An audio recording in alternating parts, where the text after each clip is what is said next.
best way to ensure that there's not another civilian casualty is for the ceasefire deal to go forward, for Hamas to accept it. It's as basic and as simple as that. That's what's on the table now. That's what we need to see an answer to. That's what would end the conflict in Gaza. That's what would prevent more civilian casualties.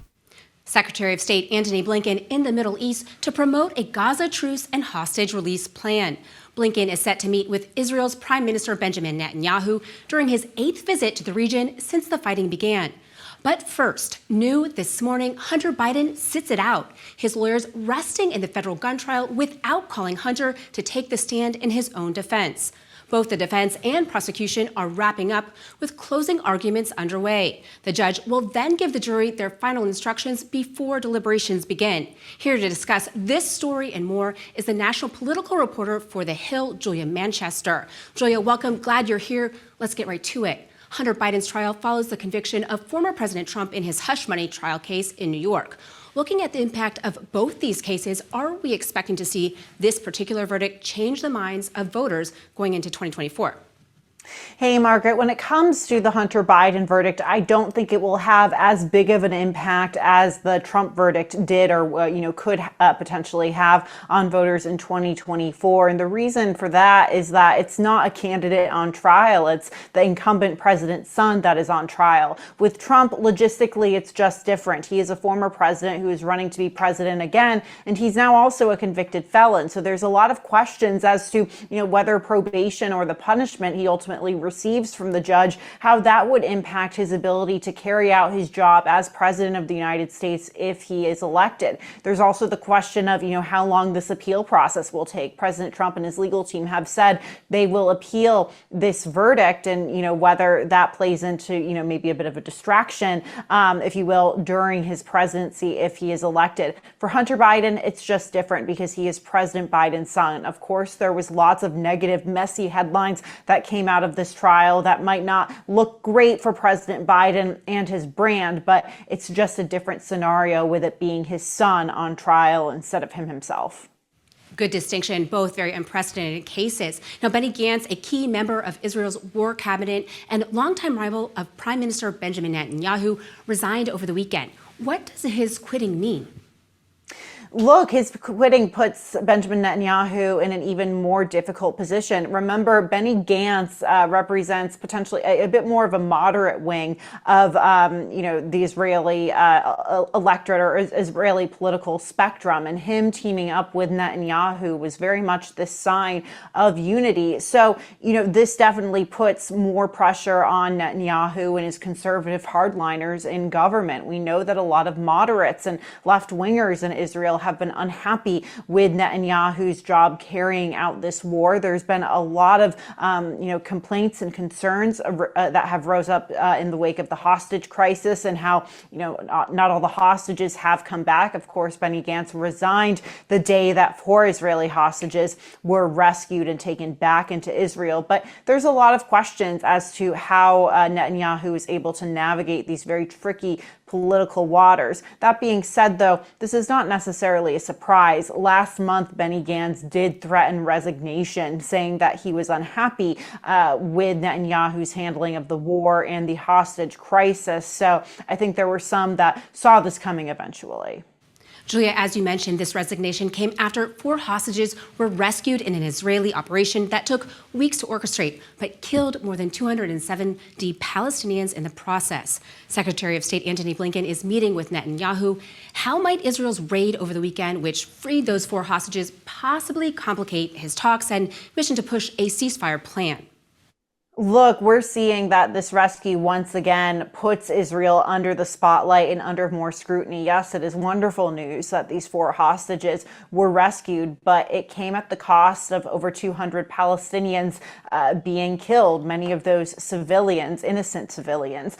So there's a lot of questions going forward, what kind of pressure Israel is under and what standards are they held to. So I think you're going to see Secretary of State Blinken the U.S.'s Israeli allies face a lot of those questions going forward. It just goes to show the pressure Israel is under and the scrutiny it's facing during this war, and that, sort of these operations that kill swaths of Palestinian civilians is really just only going to make them look more negative or put them in a more negative light in the press and a public relations perspective, even though we saw 4 Israeli hostages rescued. Julia, soon Congress will get to hear directly from Netanyahu on these issues as he is set to address a joint meeting of Congress. But a growing number of House Democrats say they're planning to boycott his speech. Talk about these internal divisions among Democrats over Israel, and what's the sticking point for those lawmakers deciding not to attend the address? We're not only seeing progressive lawmakers who have been probably the most, outspoken out of the Democratic conference. We're not only seeing them decide to boycott the speech, but a number of other Democrats decide not to show up because Benjamin Netanyahu has been viewed so negatively over the course of this war. And as we're seeing Palestinian civilian casualties continue to rise, we've seen, increased opposition from more and more Democrats. Now, interestingly enough, this isn't the first time Netanyahu has addressed a joint session of Congress. He did so in 2015, and that was seen as, also controversial. But for that reason, it was because, he and then Speaker John Boehner sort of circumvented former President Obama, in giving that address. So it was seen as very, very political in how, it took place. This time, though, I think it's, controversial because it's being done in the shadow of the Israel-Hamas war. Now, I mentioned that a number of progressive Democrats, those outside of the Progressive Democratic Caucus, are, pushing back on this, but there are Democrats who are in favor of this. We know that Senate Majority Leader Chuck Schumer, for example, the highest-ranking Jewish official in the country, was part of that, team of lawmakers that invited Netanyahu to address a joint session of Congress. In the House, you have Congressman Josh Gottheimer, who is very much in favor of this, for example. So it's a split. It, once again, I think, lays bare the split that exists in the Democratic Party over the issue of the Israel-Hamas war, and really how potentially, publicly harmful it could be for the party itself if they're perceived as being divided over this. Julia, turning to some other headlines, Trump will sit for an interview with his probation officer Monday after he was found guilty on all counts in his hush money trial. This is basically a requirement prior to his sentencing, but what will he actually be asked here? Yeah, look, Trump is going to be asked a number of questions as to, has he had any relationships, friendships, working relationships with people with, criminal history, like Roger Stone, like Steve Bannon, for example, whether he feels any remorse, how he plans to, what his life after this is going to be like. All of this is information that's going to be gathered and given to Judge Juan Merchan, who will, use this information in part to decide on Trump's ultimate punishment. Trump took the stage in his first post-rally conviction in Sin City on Sunday. Nevada is one of 6 key battleground states that will likely decide the 2024 presidential election. What did he have to say to his supporters, and what was his main message?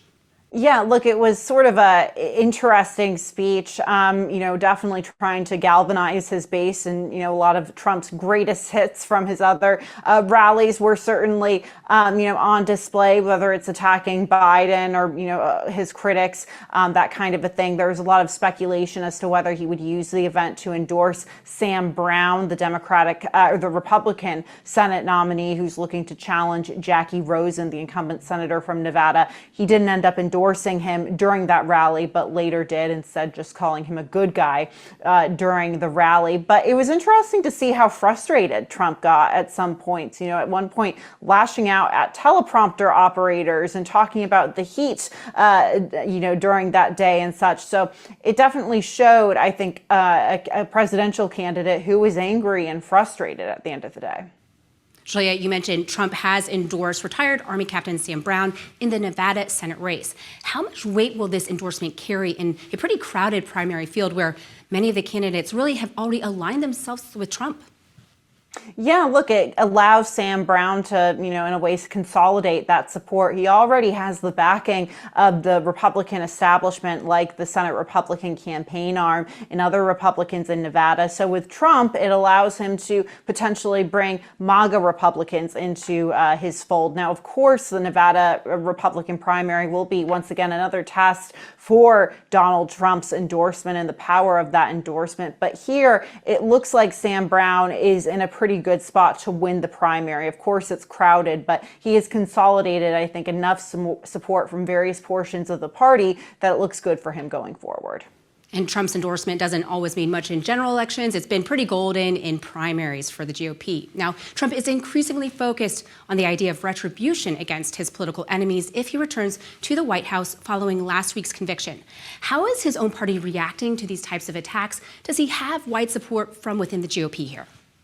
Well, you have some conservatives and Republicans who are, very happy to go along with this message of retribution and revenge. They're essentially arguing this is a sign of bias in the justice system and, in the political class, et cetera, against Trump, and how the justice system has become, more politically favored to liberals, according to them.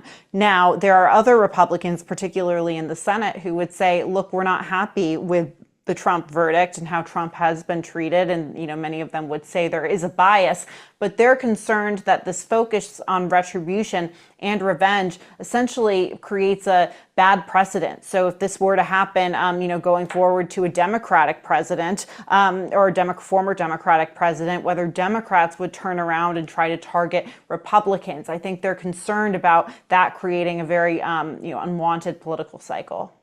South Dakota Governor Kristi Noem said in a recent interview that Trump should choose a woman to be his running mate, almost hinting that she's hoping to be his VP pick after some recent negative headlines seem to dull her chances.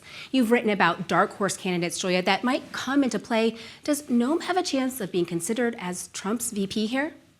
I think her chances are relatively slim. If we're going to talk about women candidates who Trump is considering, I would say the top of that at the top of that list is House Republican Conference Chair Elise Stefanik. She is very much considered, probably one of the top contenders for this position. But even then, we see that South Carolina Senator Tim Scott, Florida Senator Marco Rubio, North Dakota Governor Doug Burgum, they are seen as having a more likely chance. However, there are, like you said, a number of dark horse candidates. Former Congressman Lee Zeldin from New York has been floated. Congresswoman Maria Elvira Salazar from Florida has been floated. Nikki Haley, Trump's former rival, has been floated, with a lot of people pointing to the fact that, she represents a different part of the Republican Party and could be seen as more palatable to voters outside of the party. But right now, like I said, it seems like Scott, Rubio, and Burgum seem to have, according to bettors and to polls and to speculation, the best chance there. The Hill's Julia Manchester. Thank you, Julia, for your input. That's today's Daily Debrief. I'm Margaret Chadbourne. Be sure to like, share, and subscribe to The Hill's YouTube channel. And come back here soon for the intersection between politics and policy.